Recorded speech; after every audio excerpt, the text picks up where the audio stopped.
Off to a nice and dry start to what will be a drier day today, but don't go putting that umbrella away for the week. You will need it. We'll have those details coming up.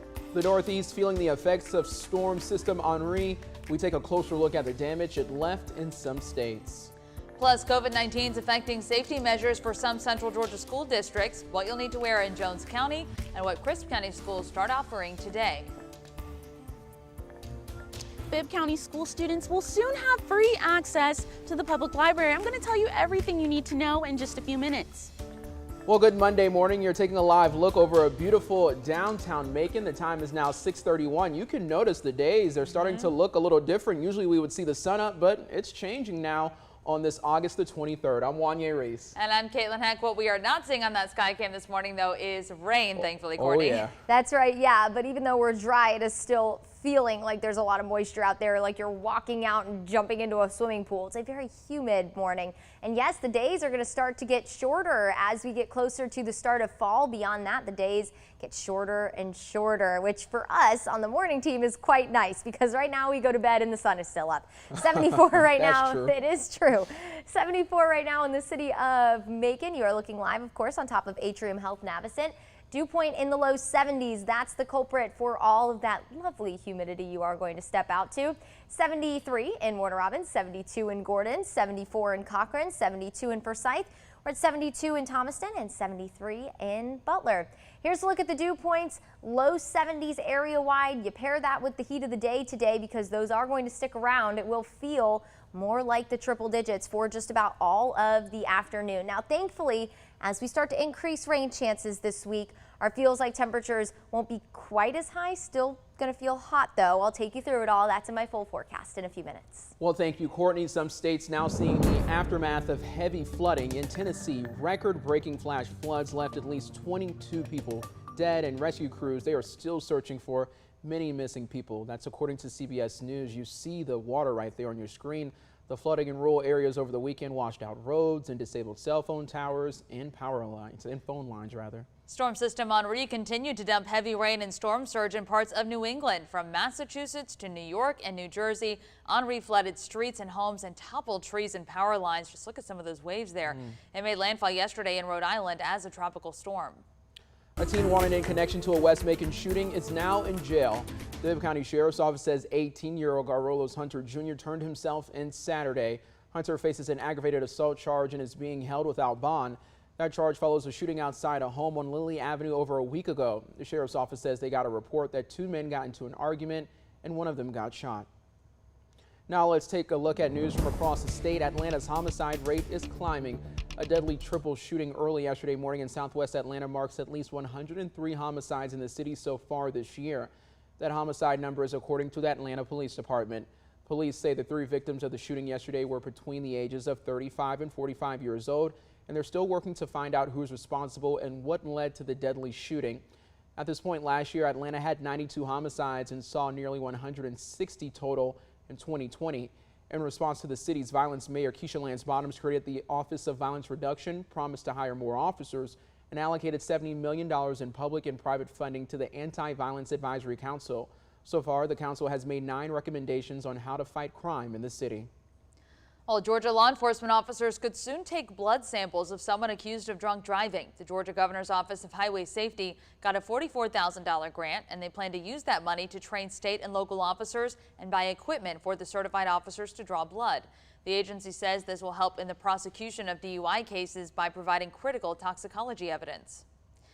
A Georgia congressman now faces a complaint filed with the Federal Election Commission. Congressman Buddy Carter is accused of illegal campaign spending.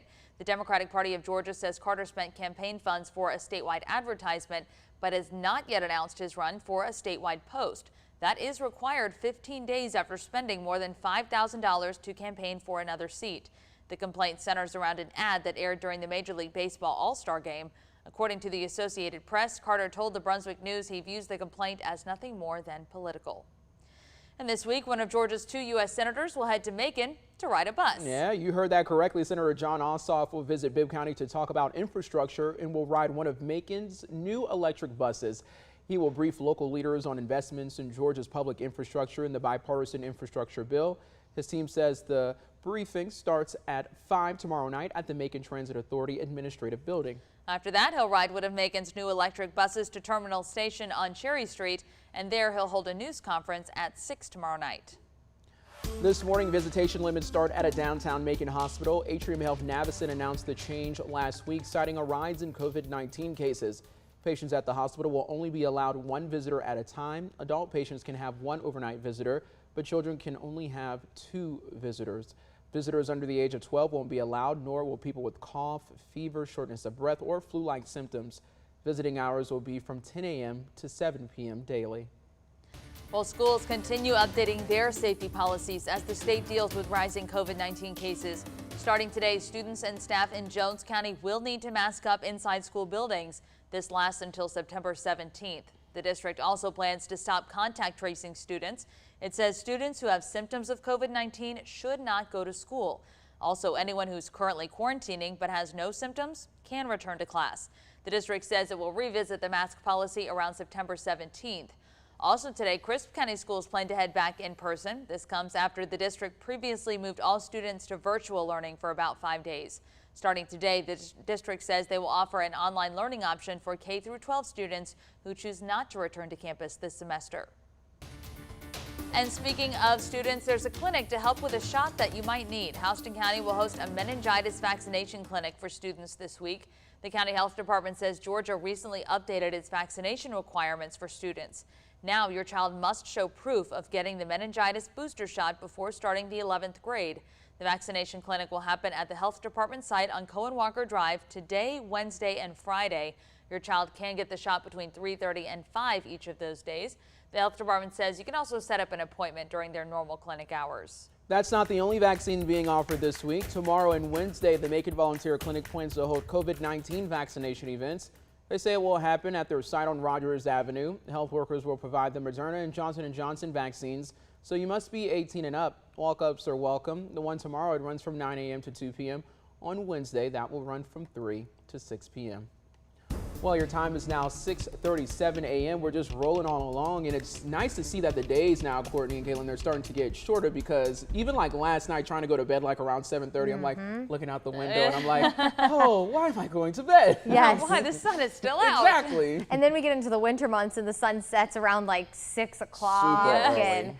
oh, that'll be so nice gonna be for great. us. And Yes. it'll be cooler outside. Oh, I'm ready for this man. crisp fall morning. I That's can't right. wait for the hats and the jackets. I Oh, can't wait. yes, and the scarves, and oh, it's going to be so wonderful. And all the nights you can have bonfires, and you know, fall just comes with all of the best things. The crisp Yes. weather, football, The fair. the Yes. fair. Yes. Oh gosh, we're getting so close, everyone. We can quite literally taste it because pumpkin spice lattes are out, but you know, it doesn't feel quite right until fall actually begins, and it does begin in a little less than a month now, 30 days to be exact. Happy Monday, everyone. We are off to the start of a new week, and we do have a little bit of a different forecast on the way for today. Thankfully, of course, the start of this week does not include anything tropical, though it still feels plenty tropical out there. Tropical depression Henri, though, up in the northeast, still continuing to drop a lot of rain up there, causing quite the flooding problem in parts of the northeast. Thankfully, that's not the case for us. What we are going to be dealing with is this trough that's indicated by this little dashed line down to our south. And what a trough is essentially an elongated version of a closed low pressure system. So that's the difference between the two. This is simply longer. This is all closed and tightly packed together. But what this is going to do for us is offer a little extra lift, a little bit of extra energy for all that moisture that is clearly in place this morning. If you get ready to head out the door, you're going to notice that humidity. All that moisture will be lifted as we go through the next few days as that trough settles itself over us. 73 right now in the city of Dublin, paired with a beautiful sunrise. Enjoy it, everyone. Well, it looks pretty out there.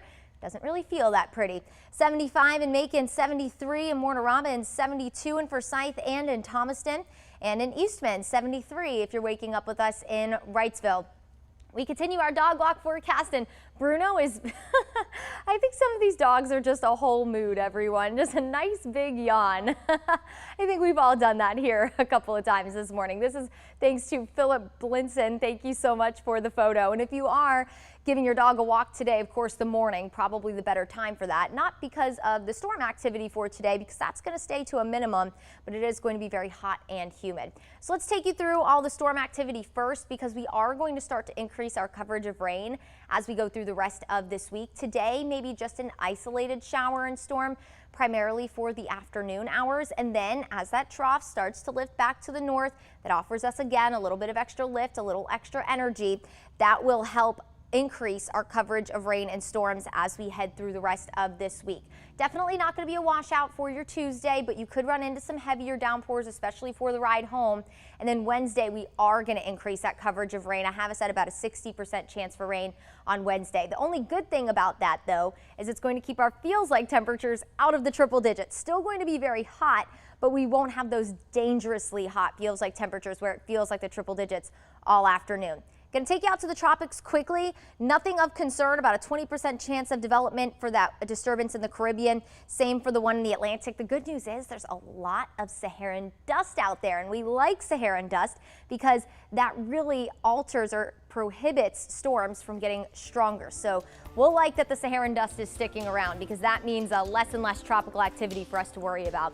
So here's a look at your 7-day. Unsettled all week long. Temperatures will go back in the upper 80s and low 90s Wednesday all the way through Sunday.